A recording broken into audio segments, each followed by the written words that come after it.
The Crescent Moon Club, in association with ABT, presents Omnibus Unlimited, a roundtable discussion of provocative subjects which must be addressed today. A new philosophy for the third millennium. Hello again, everyone. I'm Laurence, Nobile, independent researcher and host of Omnibus Unlimited. Tonight, from our ABT studios in Dover, our topic for discussion is the discovery of the fountain of youth. With us to address this subject is psychic healer and medical technician Tom Murray. Tom, thanks for being here this evening. Good evening, Larry. I'm glad to be here. Communications expert Kevin Smith. Kevin, thank you for being here this evening. Pleased to be here, Larry. And of course, seeker and producer of Omnibus Unlimited, John Horrigan. John, thank you for being here. You guys are giving me gray hairs. Gentlemen, I might add that our visual backdrop tonight is sponsored by ABT.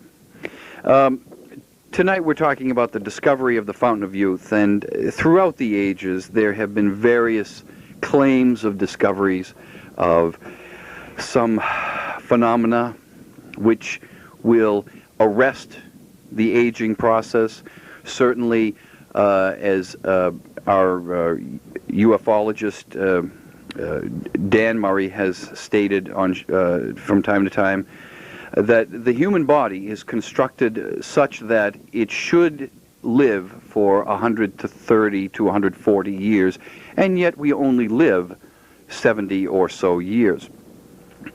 Indeed, the Romans back in their time lived to be 62, and we've come to 72, so in all of our wonderful technology, we've only added 10 years to our life.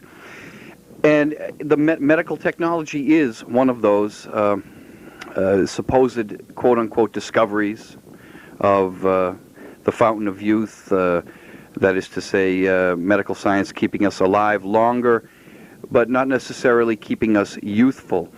Others who have introduced transcendental meditation have claimed that it will extend our period of youthfulness, not necessarily expanding our lifespan, but expanding that meaty portion of our life which is useful, and we can become productive. There are, of course, as we've all seen in industry, the cosmetic industry is constantly coming out with some new cream which will eradicate wrinkles, will make you a younger person. All of these things we've seen come, and most of them, if not all of them, we've seen fall by the wayside. Tom Murray, psychic healer and medical technician. Tom, you claim to know where the Fountain of Youth is. Exactly what is the Fountain of Youth, and where is it, and what will it do for the Terran race? Thank you, Larry. Getting back to what you just mentioned on creams and so forth, I find it interesting that most of the creams that seem to really work come out of Europe, not the United States. The Europeans have many types of creams, salves, and so forth, Germany, Sweden, and so forth, in which they look at the body as a living organism, a dynamic, small world. They kind of look at the body in a way the Chinese do, in a holistic trend, a lot longer before we ever caught on to it. And, of course, the Food and Drug Administration, which means foods and drugs, is in charge of what you ingest. So they've decided to cover also things that you ingest through the pores of your skin, such as creams. Now, there's many creams that, for instance, I remember one cream that removed wrinkles from the face. Well, people have to make the choice that if this really works, because you have regeneration of cell tissue due to the value of the cream that you're putting on your face, you now have to call that a drug. And therefore, you have to go through a very, very expensive testing process for a very benign system that might not have any more negative effects than rubbing butter on your skin, but can rejuvenate skin and make your skin tissues younger. Chinese herbs for centuries have been used to wrap around broken bone areas of bruises and so forth. Dit-da medicine, which is a Chinese word which means hit medicine, was developed by kung fu martial artists who, through fighting full contact matches, had to find a way to recover from injuries very quickly. I've used medicine from Chinese seafoods that I've worked with, where you have a huge welt or a bruise on your skin on Monday, you put this stuff on, and by Wednesday, you never know you got bruised.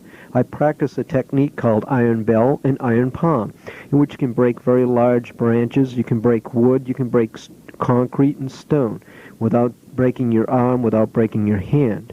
You do what seems to be impossible. Iron bell also helps you protect your body against colds, against viruses, against flus, against extremes of temperature. I can do breathing techniques that help keep me warm in cold weather. I'm not saying I'm a master at it. I'm not saying I'm even an expert. But yes, doing these techniques have made my body more immune to disease, and most people say I seem to be getting younger and not older, and I also can handle temperature differences better. Part of this is mind control, but part of this is ways of strengthening the body. So to get to, say, creams, salves, breathing techniques, meditation, as you mentioned, Larry, all these things are ways of looking at, let's say, our own individual fountain of youth that we can all learn and all use. Unfortunately, the Food and Drug Administration, the Federal Aviation Administration, various federal administrations, although there's safety measures, and like I've said in other shows, governments try to be a little bit anally retentive and restrictive in what you can do, but they are trying to protect you. On the other extreme, they can be overprotective and try to get into categories they shouldn't cover. Where is the fountain of youth? I was going to ask you that. It's not from within. Is that what you're leading Now, to? That you can do it yourself with the your literal diet? Fountain of youth that we speak of, a body of water, Everybody write this down now. a stream that comes out of Atlantis, and was used in the healing center off the west coast of Atlantis, the island nation that sank 12,000 years ago into the Atlantic Ocean, which gets its name. The Fountain of Youth was used in the temple there of healing and health, which is off the coast of Bimini. So the Fountain of Youth is a spring that wells up in the Pacific Ocean off the coast of Bimini. So if I were... In the Atlantic, I'm sorry. Yes. In the Atlantic Ocean, thank you for correcting me. So if I were a seaman, I could come up there and scoop it off the top of the water. Is there some sort of demarcation? Is the water lighter? Is the mass somewhat different? Is the salinity different? How would I know when I've come upon the spring? Yes, the salinity of the water is very different. In fact, in the water, water core samples have been taken by expeditions that went there in 1973, 74, and 75. This was a large scientific expedition in which several psychics, scientists, and oceanographers went, and they took samples of the water. They found out that there was a freshwater spring bubbling out of the ocean in the area of Bimini near a large structure that appears to be man-made structure of about a mile to mile and a half long, of very large blocks. These blocks are carved in a certain way in which they aren't just square blocks, but they angle out, and the angles fit into each other.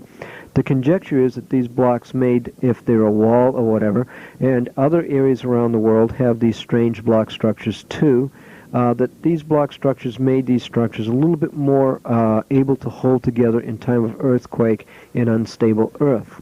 Atlantis, of course, did sink because of abuse of power through mind control, using people as slaves, and through the arrogance of the mind in which science became more important than the people's spiritual quests, and they turned away from the Godhead in towards trying to become living gods in the flesh.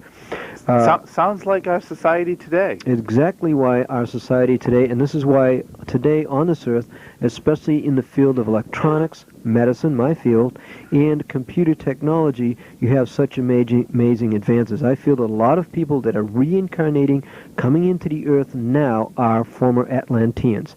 There are a few from Lemuria, but mostly it's Atlanteans and those other people who want to take possession of the earth and control it during the time of tremendous change in the next 5 years. Very interesting. A couple of questions come to mind, Tom. First, upon taking a drink, I assume you would drink the water or perhaps bathe in it. Upon exposing oneself to the water which comes from the Fountain of Youth, would one actually begin to regress in age? That is to say, would the body get younger and the mind would stay the same? Or does simply the usefulness of what you have now become elongated? That is to say, if you're 39 and you drink from the well, you will be 39 for a lot longer years, or would I actually go backwards to, say, 34 years? What about that? In a sense, both, Larry. For instance, your mind doesn't degenerate. You remember there was a famous story written by a writer in which the people get younger and younger at a party, and they think, oh, good, we'll get our youth back. But when they got younger, they also became childlike. And then when they got old again, they didn't remember that they did it, so nothing was gained.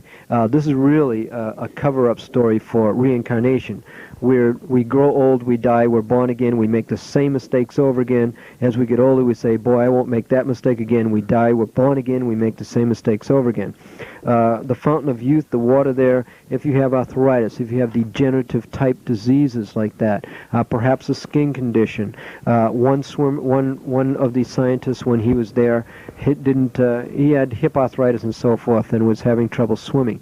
He swam every day there, and he says for several months afterwards he didn't have any arthritis pain. I imagine if you had enough time in the water there, you'd be able to reverse the effects of arthritis. Remember that every single cell in your body gets replaced over a 7-year period. Within 7 years, you can literally, physically recreate yourself if you eat right, breathe right, meditate right, and live right.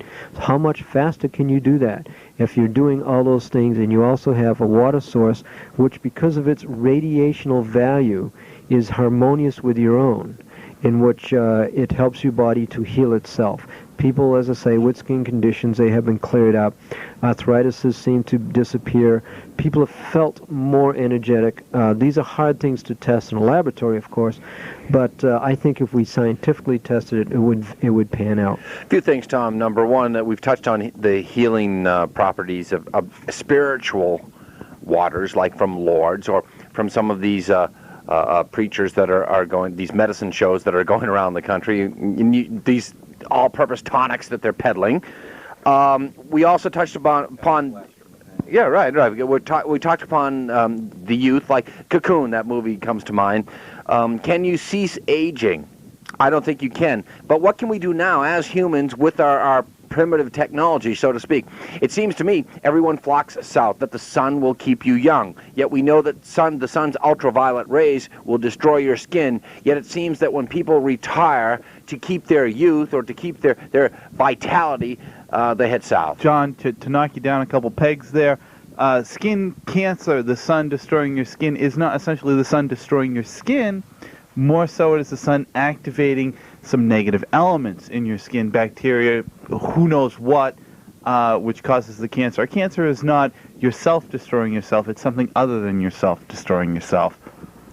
I can buy that. Let's go now, Tom. Okay, as far as what sent Ponce de Leon looking for the fountain of youth? Was he what happened with Ponce de Leon? He was in the right area. He was in Florida. Okay, we have, first of all, let's go all the way back to Columbus. Christopher Columbus looked at a map that was drawn in the 1540s, which is a reproduction of a much earlier map. John, I think we discussed this on a show once when we were talking about Atlantis and Lemuria.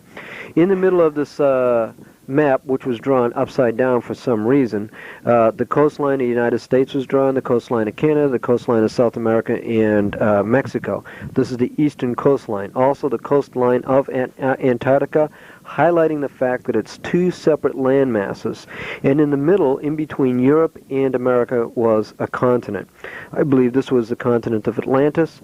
This is called the race map, R-E-I-I-S. It was drawn in the 1540s, and it's said that this is 1450s rather.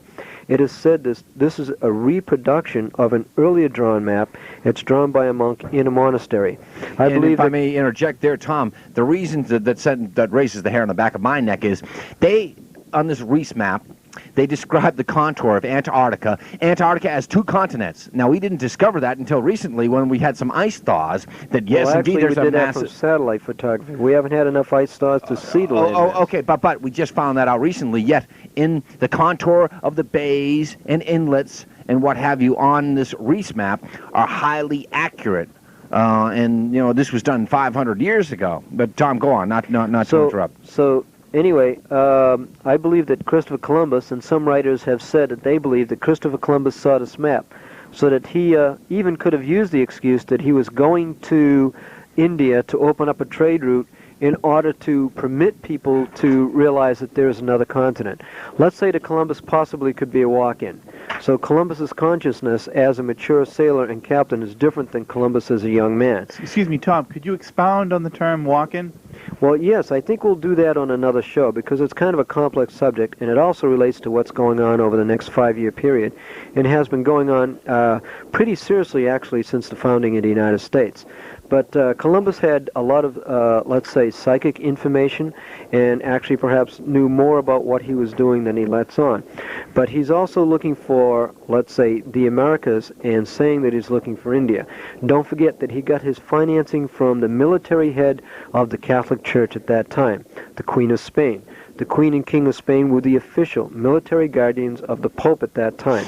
He had a private long session with the Queen in Spain, and after he had been turned down by several other countries, he suddenly got financing from Spain. There had to be something going on there besides the financial aspects. Don't forget that Spain and the Pope in Rome were very interested in finding new converts to Christianity. Why would you go to India to convert Buddhist Indians and Hindu Indians with such enthusiasm? And why not go over the traditional land routes? Why would you go the other way to expect greater success in converting to people to Christianity unless you expected to go and find people that were much more ready to convert to Christianity and open up new trade routes that had never been explored before? These are some of the things I believe. Ponce de Leon was one of the later explorers going to the United States. He was informed by the Indians, as were other explorers, that there was a fountain of youth, that off the coastline going to the south of America, there was this magic kingdom, this land of gold, which for centuries had made people younger. What the Indians didn't bother to tell them was that, well, actually, this land has already sunk into the ocean. But the Indians felt that if they kept Ponce de Leon going that way, perhaps they could keep him off their back. I believe that Ponce de Leon died crossing a stream of fever, infection, and so forth, and I'm sure if you were that ill and you had jungle fever, there would be that much more incentive to find something that could regenerate your health. But don't forget, when you go to Mexico, there are people in Mexico that have certain mystical powers. They are called brujos.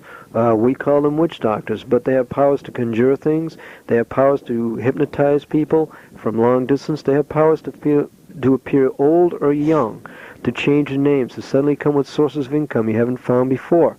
You have to pay attention to these. You're not going to find them in the local barroom. You're not going to find them in the local tourist trap. But they can be found. They're a form of a wise man. They know things about the earth that the average person doesn't. These people are found, like this are found in India. They're found in China. They're found in the Himalayas. They're found in less populous areas, and often what we call less civilized areas. Yes, the Fountain of Youth lies off the coast of Bimini. It's a part of what I believe used to be Atlantis, which will probably be arising again in about 5 years, again at the end of the millennium. Larry. Very interesting. And so it is clear, certainly, that Columbus was not only a slave trader and a murderer, but he was also a terrific networker. Question, Tom. If one were to bathe, and I bring up this question because you said something earlier in the program about Atlanteans being among us. Now, if one in great number. In great number. And now we're talking about 12,000 years ago. So my question is quite simple. If one were to bathe in the Fountain of Youth or to drink from the Fountain of Youth, could one live forever? One always lives forever, Larry. Nobody dies. Well, I realize that. I realize that the atoms that make up each of our bodies have always been here, and they always will be here. It's just that for this brief moment in the existence of the universe, they came together at one moment to make each of us. But in the physical sense, I think you know... Exactly, in the physical. I'm not talking about the physical at all. I'm talking about your psychic, your spiritual energy. Your atoms are just a bunch of atoms. They're a tree, they're a telephone pole, Well, that's They're what I'm an talking about. automobile. My What makes human atoms body, have my consciousness? human body. If my human body were to ingest or bathe in the fountain of youth, could this body here maintain itself for many thousands of years? And how? It could, but it'd get pretty bored. Well, then how are the Atlanteans, who have been here in many great numbers, as you suggest, and with good evidence, how could they maintain themselves for so many years? Cryogenics. Well, not bad. The idea is that, as Dan states, and this is generally agreed by the medical establishment, that the average human being, if they didn't get so much electromagnetic or excessive magnetic radiation exposure, if they didn't get so much exposure to extremes of heat and cold, stress and aggravation from their parents and siblings, if we had a kinder, loving, gentler nation and world, people would typically live to be about 120 years old. Mechanically, we would start to break down. Our tissue regeneration rate At about slows 120. down. So we'd die about 100, 110, 120 years. But you'd die fairly healthy. Your organs just would kind of shut down, and in a week or two, you'd pass from the earth. Diseases would be greatly reduced. A lot of our diseases, a lot of our illnesses have to do with attitude. I've given a talk before that attitude is illness. High blood pressure is caused by anger. Cancer is the effort to recreate another you, another self. If I have the food I eat is going in to create another Thomas Murray, after a while there'll be another creature existing, and I will tend to decrease my existence. But my consciousness cannot sustain a cancerous type of human being. Its rate of vibration is too fast for the earth plane. It's too fast for what we call human life. So cancer cells eventually consume the person that's creating them, and the person dies away. People who change their attitude have a quantum leap in their change of focus of attitude when they have cancer and other debilitating illnesses, often start to recover. It's called going into remission. Some people call it a miracle cure. I call it nature progressing in its natural way, because human beings throw nature off. We pollute the atmosphere, we pollute the earth, we pollute our body. Person goes out and gets drunk every night, and after a while he develops cirrhosis of the liver. We call that perfectly normal. Person goes out and hates his fellow man and thinks everybody stinks and develops high blood pressure, and we say he's got a problem. It must be some kind of a strange genetic thing that he's gotten from his great-great-grandfather. I say he always had that high blood pressure. It just took a while to develop it. His attitude had to grow it. So a lot of the diseases we have, we create. As we said before, I notice that people that do meditation don't eat too much meat, are careful with their diets, don't ingest strange drugs, don't ingest massive doses of alcohol, tend to live longer, tend to live healthier, tend to live happier. My medicine chest is not full of drugs, Larry. I don't take any. I don't need them. If I have a headache, I breathe, I meditate, I stretch, it goes away. If I have an allergy attack because I've been working too hard, doing too many radio shows, I'll sit down, move my neck muscles around, massage certain acupuncture points in my body, the allergy goes away. It's all within. Very interesting. And if you've just joined us, the name of this program is Omnibus Unlimited, radiovision for the 21st century, and infotainment in its purest essence. Tonight, our roundtable is discussing the fountain of youth, or at least the discovery of the fountain of youth. Now, Tom, we've been discussing the fountain of youth and what is possible if one is to bathe in it and if one is to drink from it.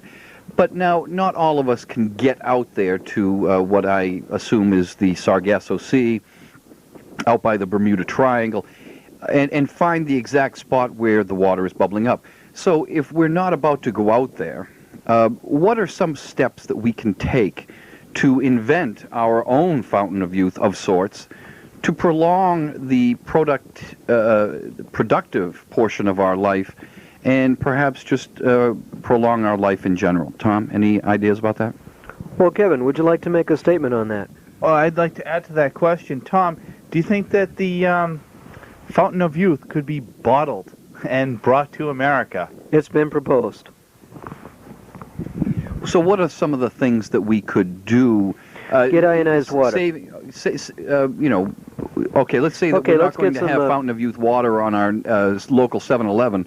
What are some of the things we can do in terms of mind control and so forth? You take ionized water, you build a pyramid, you put the ionized water in the upper third of the pyramid, expose it to sunlight for 24 hours. This will ionize and polarize the water. It will separate the molecules more further apart, therefore giving space in between the molecules, more space to store energy. Okay, absorb negative energy and create electromagnetic energy transfers inside the body at a normal level to remove negative electrons and so forth, negative ions that are not functioning properly. Then you drink it. You can do this with other substances. This is one of the bases of what is called homeopathic medicine. One of the best natural healing systems for the body is homeopathic medicine.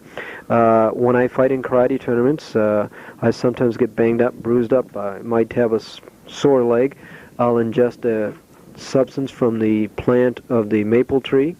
An oak tree, maple for energy, oak for stability and strength. 15 minutes later, I do not feel the pain. I go back and I compete. Yes, there's a period of time in which I'll be tender and sore the next couple of days and so forth, but again, I use Chinese herbs, meditation, breathing techniques. But you can go to the library, or you go to a bookstore, to a holistic bookstore, and look for information on pyramids. Healers can take water, swirl it around a certain number of times, expose it to sunlight in a closed container. All life energy comes from the sun. Each solar system is a combination of matter produced from atoms. Remember this. At the explosion, the creation, the Big Bang of the universe, that's God's consciousness. Everything was spun off. All material things were spun off. So our sun spun off its planets. Other suns spin off their planets. As the planets solidify and cool down, radiation emitted from the sun has hydrogen, helium, basic elements. Those elements then on those planet masses combine and recombine. Every atom, from the first to the last, is combined of a proton, a neutron, and electrons. The only difference between a carbon atom and a hydrogen atom is the number of electrons, protons, and neutrons. They're all twins to each other. And it's also believed that they all essentially root back to either a helium atom or a hydrogen atom. This is why the recent cover-up in investigative and scientific research at MIT and Harvard, where a lady professor said there's a lot of helium in space, and she was told to shut up and not say that. She is suing her boss, who said, well, I'm bigger than you, so therefore I can lie to the public. And what they're doing is holding back psychic information that's important to the Earth and will be necessary to our survival over the next 5 years. And they may also be lying about the fact of, or the supposed fact of the Big Bang, which is not at all conclusive. But that will have to end our discussion of the discovery of the Fountain of Youth. I'd like to thank our guests for appearing on tonight's show. Psychic healer and medical technician Tom Murray. Tom, thanks for being here this evening. Great. Larry, it's always a pleasure to work with you. Communications expert Kevin Smith. Kevin, thank you for being here this evening. Thank you very much. I was very entertained by the discussion, Larry. And, of course, seeker and producer of Omnibus Unlimited, John Horrigan. John, thanks for the show. Great. Larry, I'll never grow up. I'm reminded of that song which says, I was so much older then, I'm younger than that now. Great song.